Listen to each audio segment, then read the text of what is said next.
राधे राधे भक्तजनों।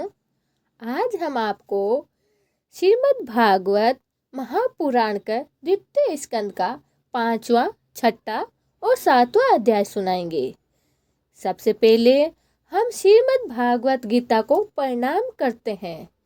फिर हम श्री कृष्ण भगवान दामोदर मुरली वाले को हम प्रणाम करते हैं, जो हमारे परमात्मा परमेश्वर है, हमारे रक्षक हैं।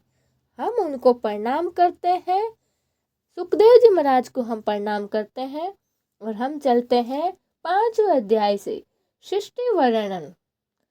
नारद जी ने पूछा, पिताजी, आप केवल मेरे ही नहीं सबके पिता हैं, समस्त देवताओं में श्रेष्ठ एवं सृष्टि करता है। आपको मेरा प्रणाम है। आप मुझे वह ज्ञान दीजिए जिससे आत्मा तत्व का साक्षात्कार होता है। पिताजी, इस संसार का क्या लक्ष्य है? इसका आधार क्या है? इसका निर्माण किसने किया है और इसका प्रलय किसमें होता है और यह किसके अधीन है और वास्तव में यह क्या वस्तु है? आप इसका तत्व बताइए। आप तो यह सब कुछ जानते हैं, क्योंकि जो कुछ हुआ है, हो रहा है, होगा, उसके स्वामी ही आप ही हैं। ये सारा संसार हथेली पर रखकर रखे हुए आंवले के समान आपकी ज्ञान दृष्टि के अंतर्गत ही है। पिताजी, आपको ये ज्ञान कहाँ से मिला? आप इसके आधार पर ठहरे हुए हो। आपका स्वामी कौन है और आप किसका स्वरूप हो? आप केवल अनेक ही अपनी माया से पंचभूतों के द्वारा प्राणियों को सृष्टि कर देते हो। कितना अद्भुत है!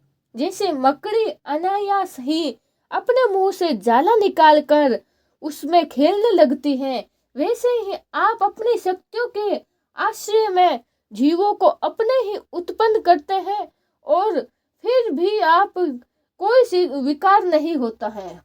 जगत नाम स्वरूप रूप गुणों में जो कुछ जाना जाता है, उसमें ऐसी कोई सत्य, असत्य, उत्तम, मध्य या अमध्य वस्तु नहीं देखता जो आपके सिवा किसी से उत्पन्न नहीं हुई है। इस प्रकार आपके सिवा किसी और में उत्पन्न नहीं हुई है। इस प्रकार सबके ईश्वर होकर भी आपने आग्रह चित्त से घोर तपस्या की। इस बात से मुझे मोह के साथ साथ बहुत ही बड़ी शंका भी हो रही है कि आपसे बड़ा भी कोई है क्या? पिताजी, आप सर्वज्ञ, ज्ञानी और सर्वोत्तम हैं। जो कुछ मैं पूछ रहा हूँ वह सब आपकी कृपा करके मुझे इस प्रकार समझाइए जिससे मैं आपका उद्देश्य को ठीक ठीक समझ सकूं। हे नारद मुनि ने ब्रह्मा जी से पूछा। ब्रह्मा जी ने क्या कहा, सुनो। ब्रह्मा जी ने कहा, बेटा नारद, तुमने जीवों के प्रति करुणा के भाव से भरकर यह बहुत ही सुंदर प्रश्न किया है, क्योंकि इसमें भगवान के गुणों का वर्णन करके प्रेरणा मुझे प्राप्त हुई है। तुमने मेरे विषय जो कुछ कहा है, तुम्हारा यह कथन भी सत्य है, असत्य नहीं है, क्योंकि जब तक मुझे तत्व जो भगवान ही है जान ही नहीं लिया जाता, तब तक मेरा ऐसा ही प्रभाव प्रतीत होता है जैसे सूर्य, अग्नि, चंद्रमा, ग्रह, नक्षत्र और तारे इन्हीं के प्रकाश से प्रकाशित होकर जगत में प्रकाश फैलाते हैं, वैसे ही मैं भी इन्हीं स्वयं प्रकाश भगवान के चिंत में है प्रकाश से प्रकाशित होकर संसार को प्रकाशित करता रहता हूँ। उन भगवान वासुदेव की मैं वंदना करता हूँ और ध्यान भी उन्हीं की दुर्जय माया से मोहित होकर लोग मुझे जगत गुरु कहते हैं।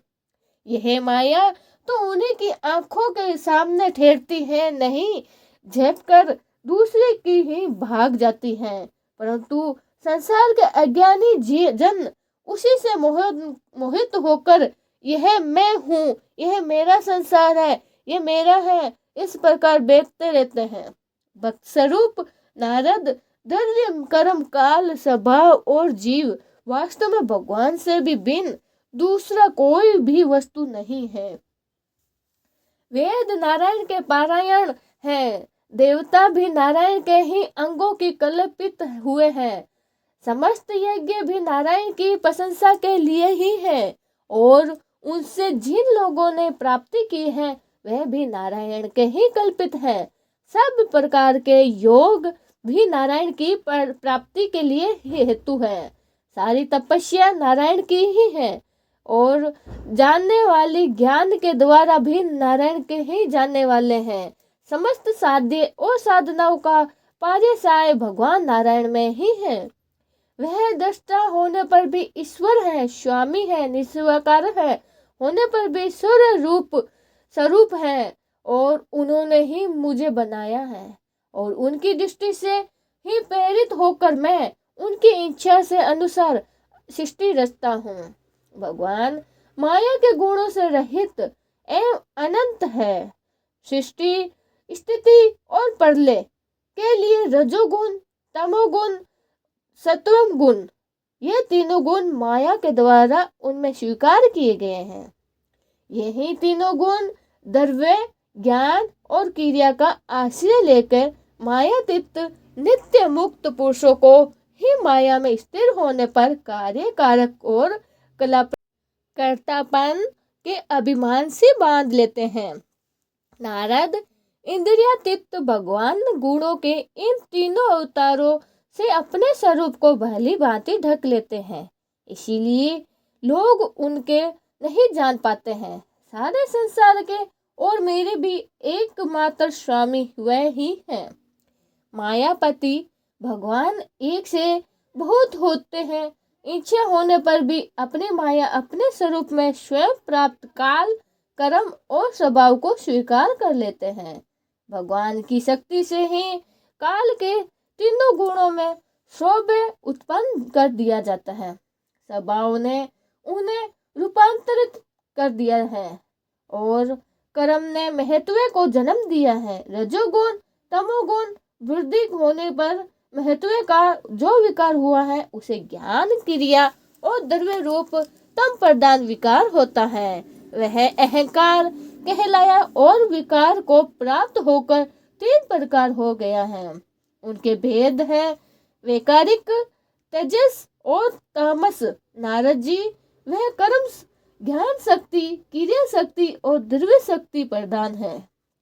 जब पंच महाभूतों के कारण रूप तामस अहंकार में विकार हुआ है तब उसमें आकाश की उत्पत्ति हुई है। आकाश की तन्मात्रा और गुण शब्द है। इस शब्द के द्वारा ही दृष्टा और दृश्य का बोध होता है। जब आकाश में विकार हुआ तब उसमें वायु की उत्पत्ति हुई। उसका गुण स्पर्श है। आपने कारण का गुण आग जाने के यह शब्द वाला भी है। इंद्रिय में स्फूर्ति, शरीर में जीवन की शक्ति, ओज और बल इसी के रूप में है। काल, कर्म और स्वभाव से वायु में भी विकार हुआ है, उससे तेज की उत्पत्ति हुई है।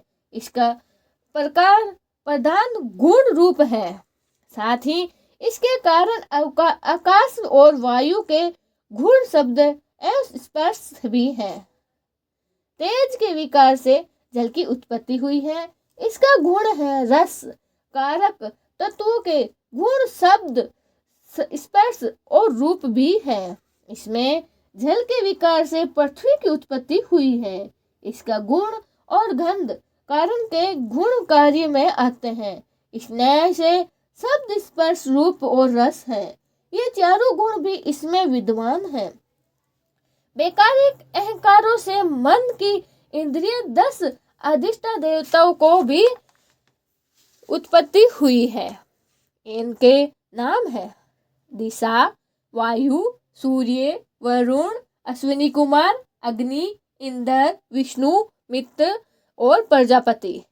तेजस अहंकार के विकार से स्रोत, त्वचा, नेत्र, जिह्वा और प्राण है।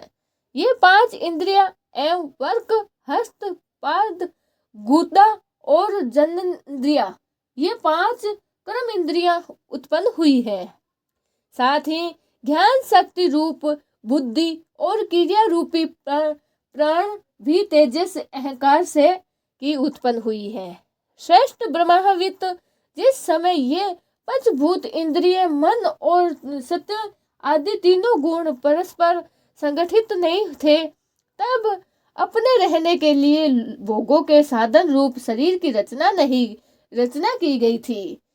जब भगवान ने इन्हें नहीं अपनी शक्तियों से प्रेरित किया, तब ये तत्सम परस्पर एक दूसरे के साथ मिलकर रहने गए और उन्होंने आपस में कार्य कारक भाव से स्वीकार करके विष्टि संपष्टि रूप से पिंड और ब्रह्मांड दोनों की रचना की है।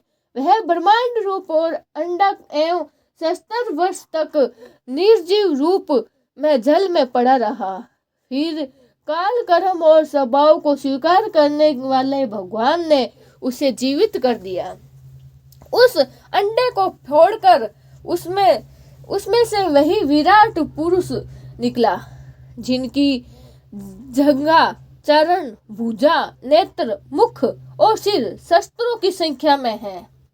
विद्वान पुरुष उपासना के लिए उसी के अंगों में समस्त लोगों और उनमें रहने वाली वस्तुओं की कल्पना करते हैं, जिनकी कमर के नीचे से अंगों में सातों पाताल की और उसके पेट के ऊपर अंगों में सातों स्वर्ग की कल्पना की जाती है।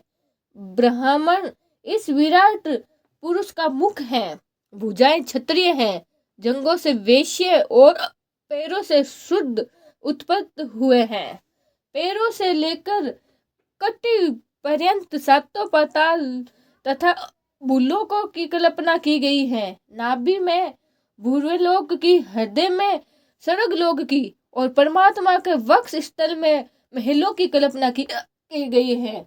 उनके गले में जनलोक, दोनों रत्नों के में तपोलोक और मस्तक में ब्रह्मा का नित्य निवास स्थान सत्यलोक है। उस विराट पुरुष की कमर में अतल, जंघों में वितल, घुटनों में पवित्र सुतल लोक और जंघों में तलातल की कल्पना की गई है।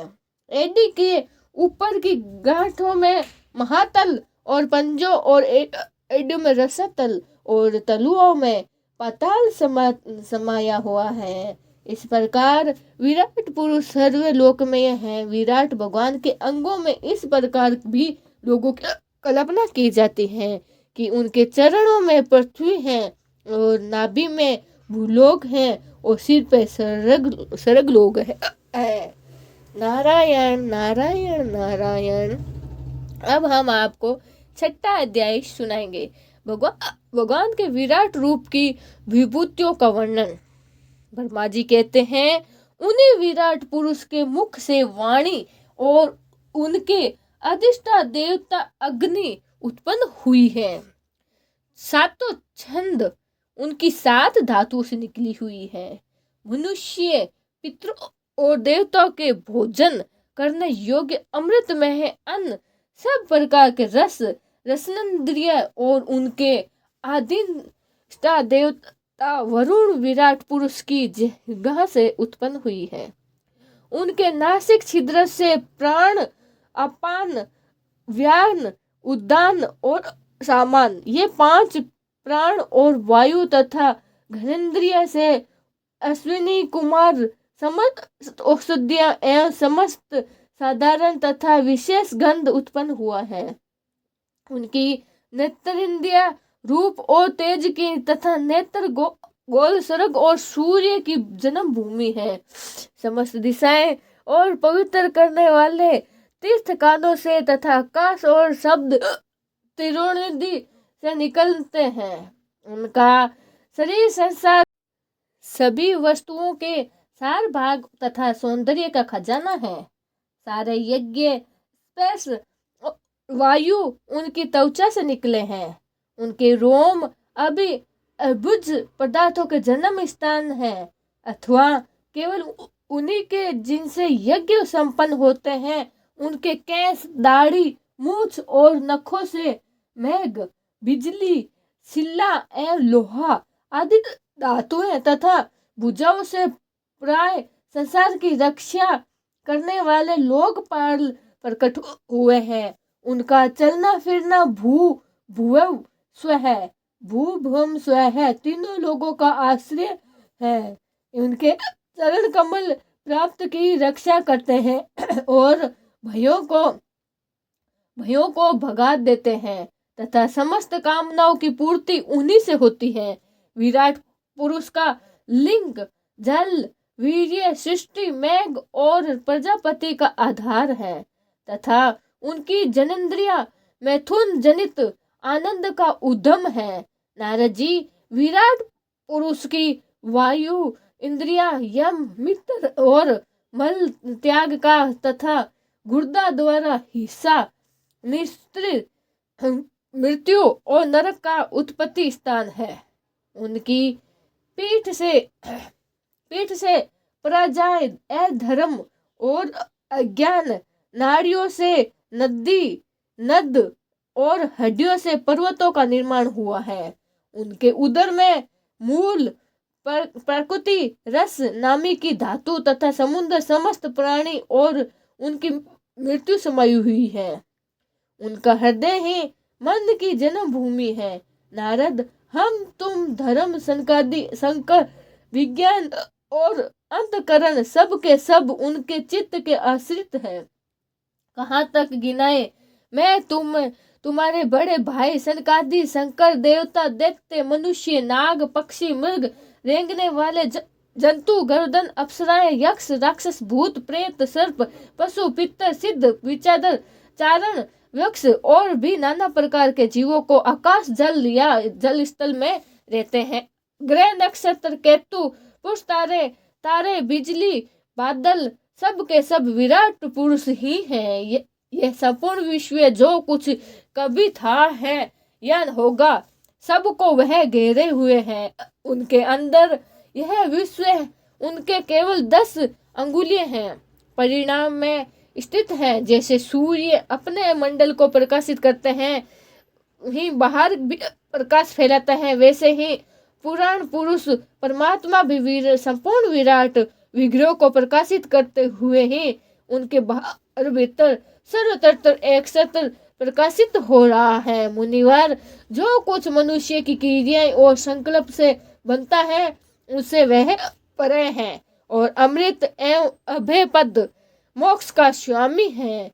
यही कारण है कि कोई भी उनकी महिमा पार नहीं आ सकता। संपूर्ण लोग भगवान के एक पद मात्र है तथा उनके अंश मात्र लोगों में समस्त प्राणी निवास करते हैं। भूलोक और स्वर्ग लोक के ऊपर महालोक, उनके भी ऊपर जन, तप और सत्य लोक भी कर्म, अमृत, सेम एवं अभय का नित्य निवास है। जन, तप और सत्य इन तीनों लोगों में ब्रह्मचारी, वानप्रस्थान एवं संन्यास निवासी करते हैं।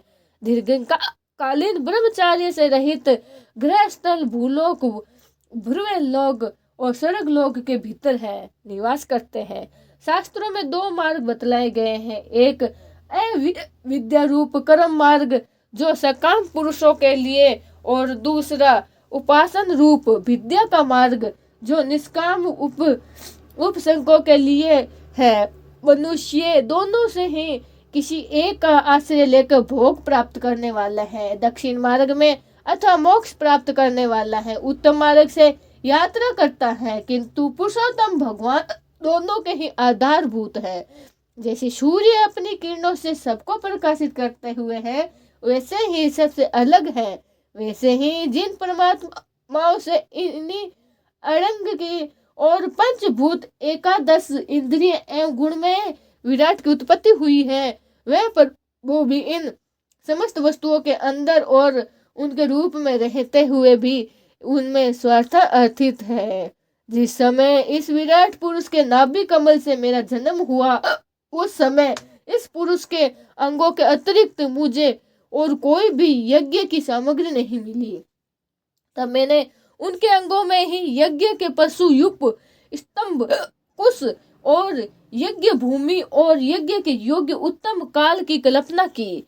ऋषि श्रेष्ठ यज्ञ के लिए आवश्यक पात्र और आदि वस्तुएं जो चावल आदि औषधियां घृत और स्नेह पदार्थ 6 रस लोहा मिट्टी जल ऋक यजु साम चतुर्दही यज्ञों के नाम मंत्र दक्षिणा व्रत देवताओं के नाम ग्रंथ संकल्प तंत्र अनुष्ठान की रीति गति मति श्रद्धा प्रायश्चित और समर्पण, यह समस्त यज्ञ सामग्री मैंने विराट पुरुष के अंगों में ही इकट्ठी की थी। इस प्रकार विराट रूप पुरुष के अंगों से ही मैंने सारी सामग्री संग्रह करके मैंने उन्हीं सामग्रियों से उन यज्ञ स्वरूप परमात्मा यज्ञ के द्वारा यंजन किया। तदंतर तुम्हारे बड़े भाई इन 9 प्रजापतियों ने अपने चित्त को पूर्ण समाहित करके विराट एवं अंतर्यामी रूप से स्थित हुए पुरुष की आराधना की। इसके पश्चात समय समय पर मनु ऋषि पितर देवता दैत्य और मनुष्य के यज्ञों द्वारा भगवान की आराधना की। नारद, यह संपूर्ण विषय उन्हीं भगवान नारायण में है स्थित है जो स्वयं को प्राकृतिक गुणों से रहित परंतु सृष्टि के प्रारंभ से माया के द्वारा बहुत से गुण ग्रहण करते हैं। उन्हीं ही की प्रेरणा से ही इस संसार की रचना करता हूँ। उन्हीं के अधिक होकर रुद्र उनका सहार करते हैं और वह स्वयं ही विष्णु रूप से इनका पालन करते हैं, क्योंकि उन्हें सत्य रज और तमक की 3 शक्तियां स्वीकार कर रखी है। बेटा, जो कुछ तुमने पूछा था उसका उत्तर मैंने तुझे दे दिया है। भाव या अभाव कार्य या कारक के रूप में ऐसी कोई वस्तु नहीं है जो भगवान से भिन्न हो। प्यारे नारद, मैं प्रेम पूर्वक एवं उत्कंठी हृदय से भगवान के स्मरण में मगन रहता हूँ। इसी से मेरी वाणी कभी असत्य नहीं होती। देखी तुमने, मेरा मन कभी असत्य संकल्प नहीं करता है और मेरी इंद्रियां भी कभी मर्यादा का उल्लंघन नहीं करती, कुमार्ग में नहीं जाती। मैं वेद मूर्ति हूँ, मेरा जीवन तपस्या में है। बड़े बड़े प्रजापति मेरी वंदना करते हैं और मैं उनका स्वामी हूँ। पहले मैंने बड़े निष्ठा से योग का सर्व अनुष्ठान किया था, परंतु मैं अपने मूल कारण परमात्मा के स्वरूप को नहीं जान सकता, क्योंकि वह तो एकमात्र भक्ति से ही प्राप्त होता है। मैं तो परम मंगलमय एवं शरण आए हुए भक्तों को जन्म मृत्यु से छुड़वाने वाले परम कल्याण स्वरूप भगवान के चरणों को ही नमस्कार करता हूँ। उनकी माया की शक्ति अपार है। जैसे आकाश में अपने अनंत को नहीं जानता, वैसे ही वो अपनी महिमा का विस्तार नहीं जानते हैं। ऐसी स्थिति में दूसरों को तो उनका पार ही कैसे सकते हैं। मेरे पुत्र और तुम लोग और शंकर जी उनके सत्य स्वरूप को नहीं जानते हो, तब दूसरे देवता को उन्हें जान ही कैसे सकते हो। हम सब प्रकार के मोहित हो रहते हैं। उनकी माया के द्वारा रचे हुए जगत को भी ठीक नहीं समझ सकते। अपनी बुद्धि के अनुसार ही अटकल लगाते हैं। हम केवल जिनके अवतार की लीला हो का गान ही करते रहते हैं, उनके तत्व को नहीं जानते हैं। उन भगवान के श्री चरणों को मैं नमस्कार करता हूँ। वे अजन्मा एवं पुरुषोत्तम है। प्रत्येक कल्पना में स्वयं अपने आप की ही सृष्टि करते हैं और रक्षा करते हैं और सहार कर लेते हैं। वह माया के लय से रहित हैं, केवल ज्ञान स्वरूप और आत्मा रूप के एक रस स्थिर है। वह तीनों काल में ही सत्य एवं परिपूर्ण है। न उनका आदि है न ही अंत है। वे तीनों गुणों से ही रहित सनातन एवं आदित्य हैं। नारद महात्मा लोग जिस समय अपने अंतकरण इंद्रिय एवं शरीर को शांत कर लेते हैं, उस समय उनका साक्षात्कार करते हैं, परंतु जब असत्य पुरुषों के द्वारा कुर्तों का जाल बिछाकर उनको ढक दिया जाता है, तब उनके दर्शन नहीं हो पाते हैं।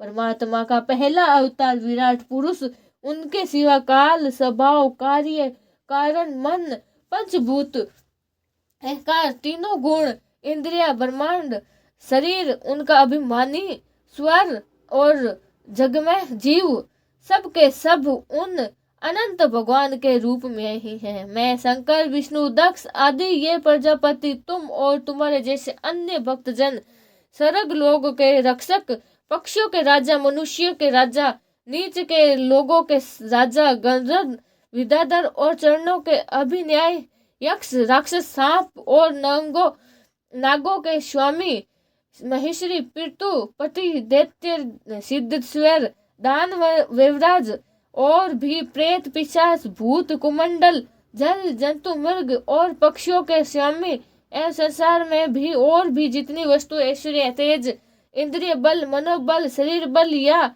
समा से युक्त हैं, अथवा जो भी विशेष सौंदर्य, लज्जा, वैभव और वीरभूति से युक्त है, एवं जितनी भी वस्तुएं अद्भुत वर्ण वाली है, रूपवान है या अरूप है, वह ही सब के सब परत तत्व में भक्त स्वरूप है। नारद, इनके सिवा परम पुरुष परमात्मा के पवित्र एवं प्रधान लीलावती भी शास्त्र वर्णित है। इनका मैं कर्म वर्ण करता हूँ। उनके चरित्र सुनने में बड़ा ही मधुर एवं श्रवणीय, दोष दूर करने वाला है। तुम सावधान होकर उनका रस लो। हरि शरणम हरि शरणम हरि शरणम हरि शरणम। बोलो परमात्मा परमेश्वर भगवान की जय हो। अब हम आपको 7वां अध्याय सुनाएंगे, भगवान के लीला अवतारों की कथा। परमा जी कहते हैं, अनंत भगवान के प्रलय के जल में डूबी हुई पृथ्वी का उद्धार करने के लिए समस्त यज्ञ में बड़ा शरीर ग्रहण किया था। आदि दैत्य हिरण्याक्ष जल के अंदर ही लड़ने के उनके सामने आया। जैसे इंद्र ने अपने वज्र से पर्वतों के पंख काट डाले थे, वैसे ही भगवान वीरहा भगवान ने अपनी दाढ़ी से उसके टुकड़े टुकड़े कर दिए। फिर उन्हीं प्रभु ने रुचि नामक प्रजापति की पत्नी आकृति के गर्भ से सूर्यज्ञ के रूप में अवतार ग्रहण किया। उस अवतार में उन्होंने दक्षिणा नाम की पत्नी से सुयत नाम के देवता को उत्पन्न किया और तीनों लोगों के बड़े बड़े संकट हर लिए। इसी से स्वयं भू मनु ने उन्हें हरि के नाम से पुकारा। नारद कद्रम प्रजापति के घर देवहूति के गर्भ से 9 महीने के बाद भगवान ने कपिल के रूप में अवतार ग्रहण किया। उन्होंने अपनी माता को उस आत्म ज्ञान का उपदेश दिया जिससे वे इसी जन्म में अपने हृदय में संपूर्ण मल, तीनों गुणों की आसक्ति का सारा कीचड़ धोकर कपिल भगवान के वास्तविक रूपों को प्राप्त किया गया था। महेश्वरी अन्य भगवान को पुत्र रूप में प्राप्त करना चाहते थे। उन पर प्रसन्न होकर भगवान ने उसे एक दिन कहा कि मैंने अपने आप को तुम्हें दे दिया है। इसी अवतार में लेने पर भगवान का नाम दत्तोत्य पड़ा। इसके चरण कमलों के प्रयाग से ही अपने शरीर के पवित्र करके राजा यदु और सहस्त्र अर्जुन आदि ने योग भी भोग और मोक्ष दोनों ही सिद्ध प्राप्त की है। नारद, सृष्टि के प्रारंभ में ही मैंने विदित लोगों को रचने की इच्छा से तपस्या की है। मेरे उन अखंड तप से ही मैं पसंद होकर तप अर्थन वाले मन सन नाम से युक्त होकर सनकदी सनातन और सनत कुमार के रूप में अवतार ग्रहण किया है। इस अवतार में उन्होंने प्रलय के कारण पहले ही कल्प के भूले हुए आत्मज्ञान का ऋषि के प्रति यथावत उपदेश किया था, जिससे उन लोगों ने तत्काल ही परम तत्व का अपने हृदय से साक्षात कर लिया था। धर्म की पत्नी दक्ष कन्या मूर्ति के गर्भ से नर नारायण के रूप में प्रकट हुई। उनकी तपस्या का प्रभाव उन्हीं के जैसा है। इंद्र की भेजी हुई काम की सेना अप्सराएं उनके सामने जाते ही अपना स्वभाव खो बैठती हैं।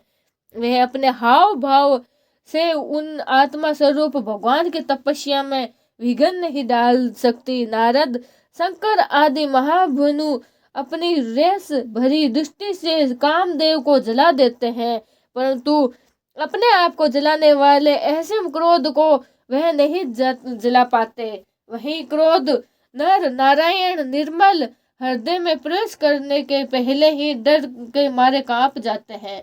फिर भला उनके हृदय में काम का प्रवेश तो हो ही सकता है। अपने पिता राजा उत्तानपाद के पास बैठे हुए 5 वर्ष के बालक ध्रुव को अपनी सौतेली माता सुचित्रा ने अपने वचन बाणों से वेद दिया। इतनी छोटी अवस्था होने पर भी वे उस गालियन से तपस्या करने के लिए वन में चले गए। उनकी प्रार्थना से प्रसन्न होकर भगवान प्रकट हुए और उन्होंने ध्रुव को ध्रुव पद का वरदान दिया। आज भी ध्रुव के ऊपर नीचे पद दीक्षिणा करते हुए दिव्य महेश्वरी गण उनकी स्तुति करते रहते हैं। कुमार्ग गामी वेद का ऐश्वर्य और पुरुष ब्राह्मणों के हुक्का रूपी वज्र से जलकर भस्म हो गए हैं। वह नरक में गिरने लगे। ऋषियों की प्रार्थना पर भगवान ने उनके शरीर मंथन से पृथुक के रूप में अवतार धारण किया और करके उसे नरक में उबारा हुआ। इस प्रकार पुत्र शब्द को चरितार्थ किया। उसी अवतार में पृथ्वी को गाय बनाकर उन्होंने सब उसी जगत के लिए समस्त औषधियों का दोहन किया। राजा नाभि की पत्नी सुदेवी के गर्भ से भगवान के ऋषभ देव के रूप में जन्म लिया।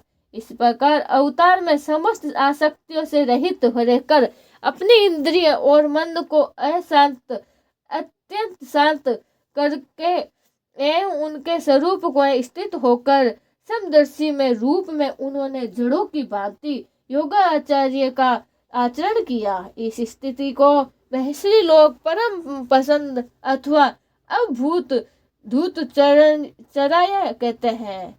उसके बाद स्वयं उन्हीं यज्ञ पुरुषों ने मेरे यज्ञ में स्वर्ण के समान क्रांति वाले है ग्रीव के रूप में अवतार ग्रहण किया। भगवान का वह विग्रह वेद में है, यज्ञ में है और सूर्यदेव में है। उन्हीं की नासिका से श्वास के रूप में वेद वाटी प्रकट हुई है। चासूस मनंतर के अंत में भावी मनु सत्यवर्त ने मत्स्य रूप भगवान को प्राप्त किया है। उस समय पृथ्वी रूप नौका के आश्रय होने के कारण वे समस्त जीव के आश्रय बने। प्रलय के उस समय भयंकर जल से मेरे मुख से गिरे हुए वेदों को लेकर मैं उसी विरह करते रहे। जब मुख देवता और दानव अमृत की प्राप्ति के लिए क्षीर सागर को मंथ रहे थे, तब भगवान ने कच्छप रूप में अपनी पीठ पर मंदार जल धारण किया था। उस समय पर्वत के घूमने के कारण उसी रगड़ से उनकी पीठ की खुजलाहट थोड़ी मिट गई, जिससे वह कुछ क्षणों तक सुख की नींद ले सके। देवताओं का महान भय मिटाने के लिए उन्होंने नरसिंह का रूप धारण किया।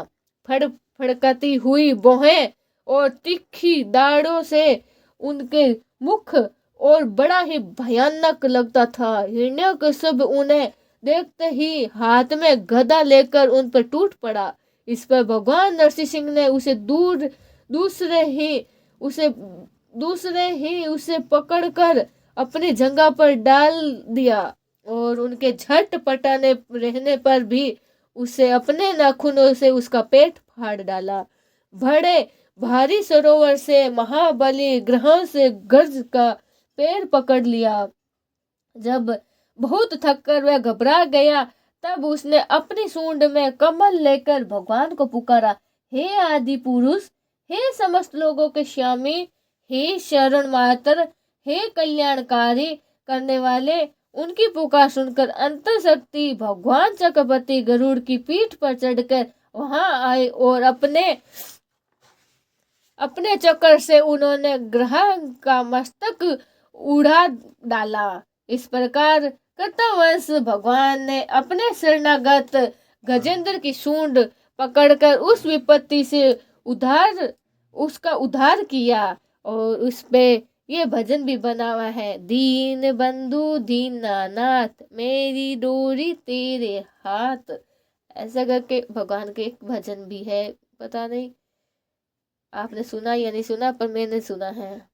भगवान वामन आदि तीर की पुत्रों में सबसे छोटे थे, परंतु गुणों की दृष्टि से वह सबसे बड़े थे, क्योंकि यज्ञ पुरुष के इस अवतार में बलि के संकल्प छोड़ते ही संपूर्ण लोगों को अपने चरणों से ही नाम लिया था। वामन बनकर उन्होंने 3 पग पृथ्वी के बहाने बाली से सारी पृथ्वी ले ली, परंतु इससे यह बात सिद्ध कर दी कि सन मार्ग पर चलने वाले पुरुषों को याचना के सिवाय और किसी के उपाय में समर्थ पुरुष भी अपने स्थानों से नहीं हटा। संकेत ऐश्वर्य से चूरित नहीं रह सकते। दैत्य राज बलि ने अपने सिर पर स्वयं वामन भगवान का चरणामृत धारण किया। ऐसी स्थिति में उन्हें जो देवताओं के राजा इंद्र की पदवी मिली थी, उसमें कोई बलि का पुरुषार्थ नहीं था। अपने गुरु शुक्राचार्य के मना करने पर भी वे अपनी प्रतिज्ञा के विपरीत कुछ भी करने को तैयार नहीं हुए। और क्या भगवान का तीसरा पग पूरा करने के लिए उनके चरणों पर सिर रखकर उन्होंने अपने आप को ही समर्पित कर दिया। नारद, तुम्हारे अत्यंत प्रेम भाव से परम प्रसन्न होकर हंस के रूप भगवान के तुम योग्य ज्ञान और आत्मा तत्व को प्रकाशित करने वाले हो। भगवत धर्म का उपदेश किया वह केवल भगवान के शरणागत भक्तों को ही सुखमदता से प्राप्त होता है। वह ही भगवान स्वयं भुवक आदि मनंतरों में मनु के रूप में अवतार लेकर मनुवंश की रक्षा करते हैं। हुए 10 दिशाओं में अपने सुदर्शन चक्र के समान तेज बहरोक टोक निष्कंठ राज्य करते हैं। तीनों लोगों के ऊपर सत्य लोग तक उनके चरित्रों में कामनीय कृति फैल जाती है। उसी रूप में समय पर पृथ्वी के भारभूत दुष्ट राजाओं का दमन भी करते रहते हैं। स्वयं नाम धन्य भगवान धनंतरी अपने नाम से ही बड़े बड़े रोगियों के रोग तत्काल ही नष्ट कर देते हैं। उन्हें भाग उन्हीं फिर से दिला दिए हैं। उन्होंने ही अवतार लेकर संसार में आयुर्वेदिक का प्रवर्तन किया है। जब भगवान में ब्रह्मद्रोही आर्य मर्यादा का उल्लंघन करने वाले नरकीय क्षत्रिय अपने नाश के लिए ही दैवी वंश बढ़ जाते हैं और पृथ्वी के काटे वन, तब भगवान महापराक्रमी परशुराम के रूप में अवतारित होकर अपनी तीखी धार वाले फर्श से 21 बार उनका संहार करते हैं। मायापति भगवान हम पर अनुग्रह करने के लिए अपनी कलाएं भरत, शत्रुघ्न और लक्ष्मण के साथ श्री राम के रूप में इच्छागुप्त में अवतरित होते हैं। इस अवतार में अपने पिता की आज्ञा का पालन करने के लिए अपनी पत्नी और भाई के साथ वन में निवास करते हैं। उसी समय उससे विरोध करके रावण उनके हाथों मारा जाता है। त्रिपुत्र विमान को जलाने के लिए अध शंकर के समान जिस समय भगवान राम शत्रु की नगरी लंका को भस्म करने के लिए समुद्र तट पहुंचते हैं, उस समय सीता के वियोग के कारण बढ़ी हुई क्रोध अग्नि में उनकी आंखें लाल हो जाती हैं। इतनी लाल हो जाती हैं कि उनकी दृष्टि में ही समुद्र के मगरमच्छ, सांप और ग्रह आदि जीव जलने लगते हैं और बह से थर थर कांपने लगते हैं। समुद्र झटपट उन्हें मार्ग दे देता है। जब रावण की कठोर छाती से टकराकर इंद्र के वाहन ऐरावत के दांत चूर चूर होकर चारों ओर फैल गए, जिससे दिशाएं सफेद हो जाती हैं। तब दिग्विजय रावण घमंड से फूल कर हंसने लगता है कि वही रावण जब श्री रामचंद्र की पत्नी सीता को चुरा कर ले जाता है और लड़ाई के मैदान में उसने लड़ने के लिए गर्वपूर्वक आता है, तब भगवान श्री राम धनुष की टकारस्य ही अपना उनका टकारस्य से ही उसका घमंड प्राणों के साथ तत्क्षण विलीन हो जाता है। जिस समय झुंड के झुंड दैत्य पृथ्वी को रौंदने डालने लगते हैं, उस समय भगवान उनका भार उतारने के लिए भगवान अपने सफेद और काले केस में बलराम और श्री कृष्ण के रूप में अवतारित ग्रहण करते हैं। वह अपनी महिमा को प्रकट करने वाले इतने अद्भुत चरित्र करेंगे कि संसार के मनुष्य उनकी लीलाओं का रहस्य बिल्कुल नहीं समझ सकेंगे। बचपन में ही पूतना के प्राण ले लिए, 3 महीने की अवस्था में उछलकर बड़ा भारी छकड़ा उल्टा कर दिया और घुटनों के बल से चलते चलते आकाश को छूने वाले यमा अर्जुन वृक्षों के बीच आकर उन्हें उखाड़ डाला। ये सब ऐसे कर्म हैं जिन्हें भगवान के सिवा और कोई नहीं कर सकता था। जब काली नाग विष से दूषित हुआ, यमुना जल पीकर बछड़े और गोप बालक तब वे अपनी सुधमाही कृपा दृष्टि की वर्षा से उन्हें जीवित कर देंगे और यमुना जल को शुद्ध करने के लिए उसमें विरहा करने के तथा विष की शक्तियों से जीभ लपलपाते हुए काले नाग को वहां से निकाल दिया।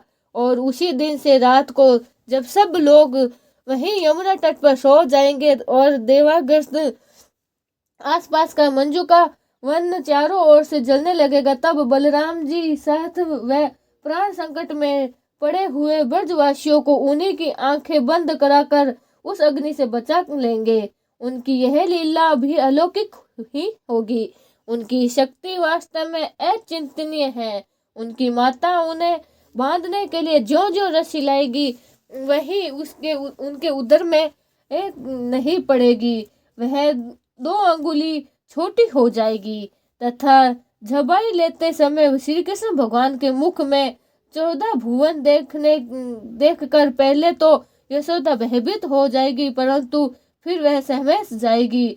वह नंद बाबा को अजगर के भय से और वरुण के पास से छुड़वाने के लिए मय दानव का पुत्र वयोमन सूत्र जब गोप बालों को पहाड़ी की गुफाओं में बंद कर देगा, तब वह उन्हें वापस बचा लेंगे। गुरुकुल के लोगों को जो दिन भर तो काम धंधों में व्याकुल रहते हैं और रात को अत्यंत थक कर सो जाते हैं, तब संज्ञानहीन होकर वे अपने परम धाम में ले जाएंगे। निष्पाप नारद जब कृष्ण भगवान की सहला से गोप लोग इंद्र का यज्ञ बंद कर देंगे, तब इंद्र ब्रज भूमि का नाश करने के लिए चारों ओर से मूल मसूर धार वर्षा करेंगे। इससे उनकी पशुओं की रक्षा करने के लिए भगवान 7 वर्ष की अवस्था में ही 7 दिनों तक गरुड़ पर्वत को अपनी एक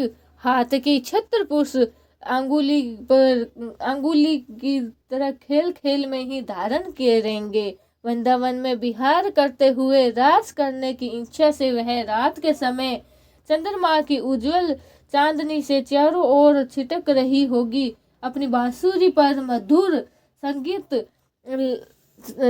लंबी तान छोड़ेंगे। उसमें प्रेम वविश होकर आई हुई गोपियों को कुबेर का सेवक शंख धारण करेंगे, तब वह उनका सिर उतार लेंगे और भी बहुत से प्रलंब वसुर धेनु कामसुर वकासुर कैसी अरिष्टसुर आदि दैत्य चारुग आदि पहलवान कुलव यवण हाथी कंस कल्यवन भौमासुर मिथ्या वासुदेव सलव दिविंद वानर बल्लव दंतवेस्तर राजा नगजित के 7 बैल संबासुर विदुरथ और रुक्मी आदि तथा काम्बोज, मत्स्य, कुरु, केकय और संजुन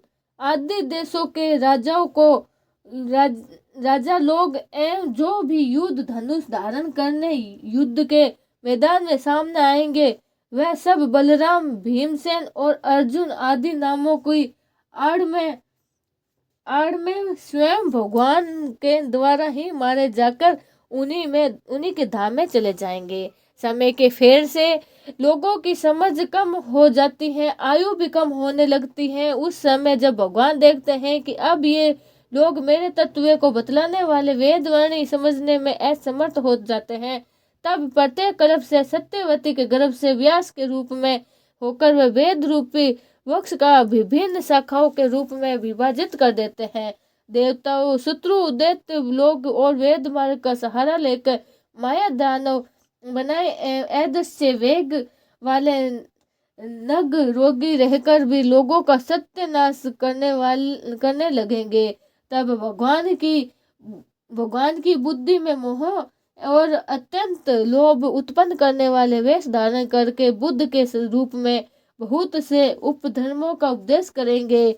कलयुग के अंत में जब सत्य पुरुषों घर भी भगवान की कथा होने में बांध पड़ने लगते हैं, तब ब्राह्मण, क्षत्रिय तथा वैश्य, पाखंडी और शुद्ध राजाओं हो जाएंगे। यहाँ तक कि कहीं भी स्वाहा, संध्या और वटकार की ध्वनि देवता पितरों के यज्ञ श्राद्ध की बात तक नहीं सुननी पड़ेगी। तब कलयुग का शासन करने के लिए भगवान कली अवतार में ग्रहण करेंगे।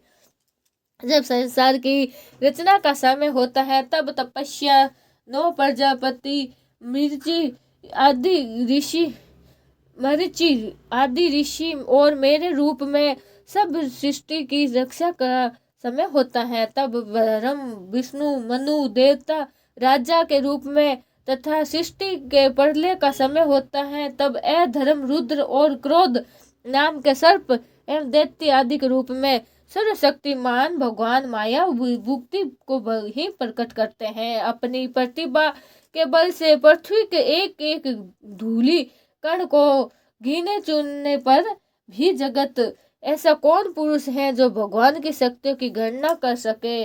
जब वह त्रिकाल अवतार लेकर त्रिलोकी का नाम जप रहे हैं, तब उस समय उनके चरणों के अध्यम वेग से प्रकृति रूपी अंतिम अवतार में लेकर सत्य लोग तक सारा ब्रह्मांड कांपने लगेगा। तब उन्होंने अपनी शक्तियों से स्थिर किया था। समस्त सृष्टि की रचना और संहार करने वाली माया उनके एक शक्ति ऐसी अनंत शक्तियों के आश्रय उनके स्वरूप में जानता है, और न ही वे तुम्हारे बड़े भाई सनकादि ही, फिर दूसरों को तो क्या ही कहना, आदि देव भगवान शेष सहस्त्र मुख में उनके गुणों का गायन करते हैं, तब आ रहते हैं, परंतु वह अब भी उनके अंत की कल्पना नहीं कर सकते हैं। जो निष्ठ का भाव से अपना स्वर राज्य और अपने आप को भी उनके चरण कमलों में निछावर कर देते हैं, उनके ऊपर वह अनंत भगवान स्वयं ही अपनी ओर से दया करते हैं। उन्हीं दया के दार से, दया के पात्र से ही उनका दस्तूर माया का स्वरूप जानते हैं, और उनके पार पा जाने से वास्तव में ऐसे पुरुष ही कुत्ते और शिहार के कल्य रूप में अपने आप में पुत्र आदि शरीर में यही रहते हैं। मैं हूँ और यह मेरा है ऐसा भाव नहीं करते हैं। बोलिए श्री कृष्ण भगवान की जय हो। बोल नारद जी भगवान की जय हो। बोले श्रीमद् भागवत पुराण की जय हो। राधे राधे।